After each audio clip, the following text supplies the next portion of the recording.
আসসালামু আলাইকুম। কেমন আছো সবাই? আশা করি আল্লাহর রহমতে ভালো আছো।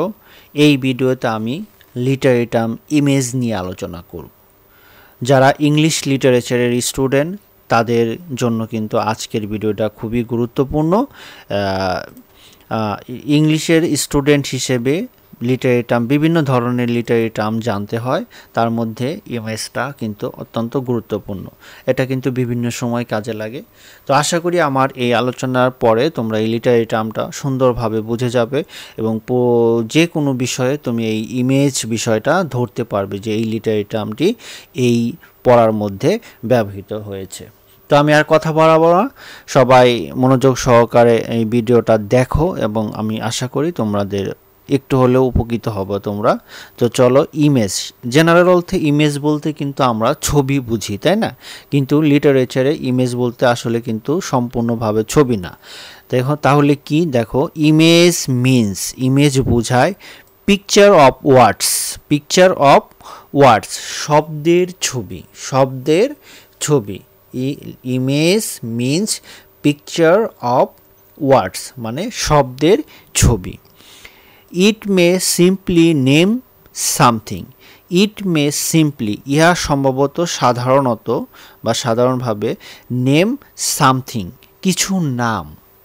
ইট may simply name something. It is basically, it is basically, ইহা হয় মূলত এ পিকচার, এ পিকচার একটি ছবি, অফ এ পার্টিকুলার থিংস, একটা বিশেষ বস্তুর, অফ এ পার্টিকুলার, পার্টিকুলার মানে কি, বিশেষ বস্তুর ছবি। হ্যাঁ, মূলত এটা একটি বিশেষ বস্তুর ছবি। It is a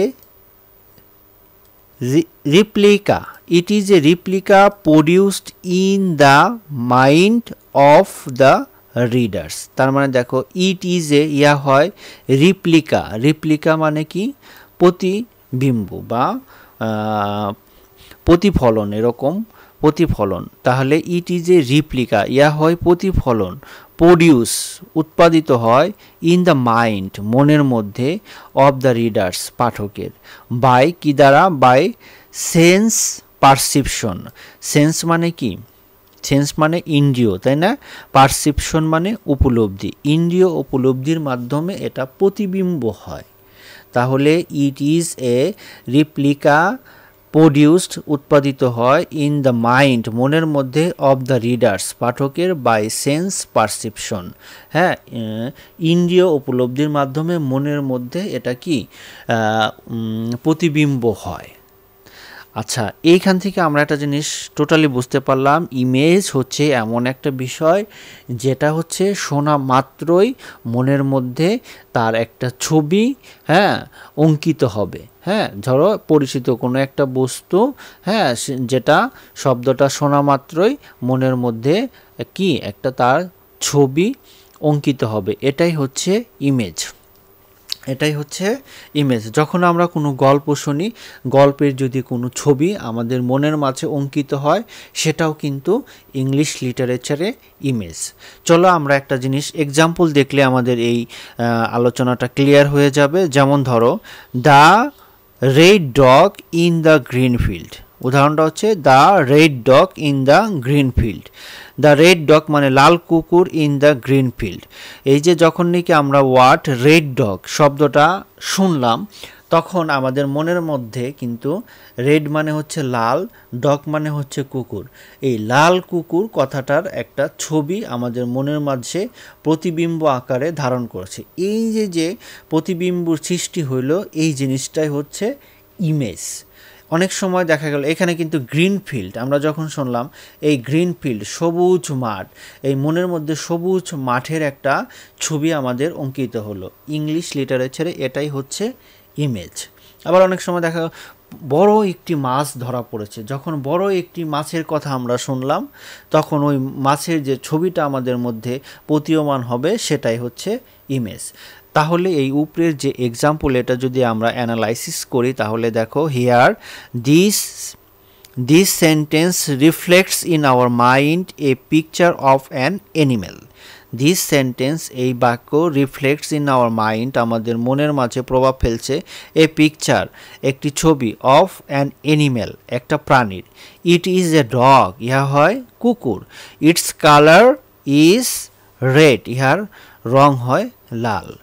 These pictures of the red animal reflect our mind is an image. এটাই হচ্ছে যে রিফ্লেক্ট প্রতিমান হচ্ছে, এটাই হচ্ছে ইমেজ ইন দিস সেন্টেন্স এই সেন্টেন্সে। আশা করি বিষয়টা তোমরা বুঝতে পেরেছো। ইংলিশ লিটারেচারে ইমেজটা হচ্ছে যখন তুমি কোনো একটা শব্দ শুনবে সেই শব্দটা তোমার মনের মধ্যে ইন্দ্রিয়র মাধ্যমে যদি একটা ছবি অঙ্কিত হয় সেটাই হচ্ছে আসলে ইমেজ। এরকম অনেক মানে তোমার স্টোরি আছে যে গল্পটা শোনার পর তার ছবিটা তোমার মনের মাঝে প্রতিমান হতে পারে। এটা যে খালি একটা শব্দই হতে হবে এরকম না, এটা বর্ণনা আকারেও হতে পারে। এই বিষয়গুলোই হচ্ছে ইমেজ। আশা করি তোমরা এই বিষয়টা বুঝতে পেরেছো। এই বিষয়গুলো আমার ওয়েবসাইটে রিটেন আকারে আছে, তোমরা চাইলে একটু দেখে আসতে পারো, এটা কিন্তু তোমাদের উপকার হবে। আমার ওয়েবসাইটের নাম হচ্ছে www.luzerarc.com। তোমরা চাইলে এখানে ভিজিট করে এই লিটারেচার সম্পর্কে অনেক তথ্য পাবে। তোমরা একটু দেখে আশা করি তোমাদের মনে হয় উপকার হবে। তো ভিডিওটা কেমন লাগলো কমেন্টস করে জানাতে পারো, আর সাবস্ক্রাইব করে পাশে থাকো, ভবিষ্যতে কোনো ভিডিও তোমাদের কাজে লাগলেও লাগতে পারে। সবাই ভালো থাকবে, সুস্থ থাকবে এই প্রত্যাশায় আজকের মতো বিদায় নিচ্ছি। আসসালামু আলাইকুম।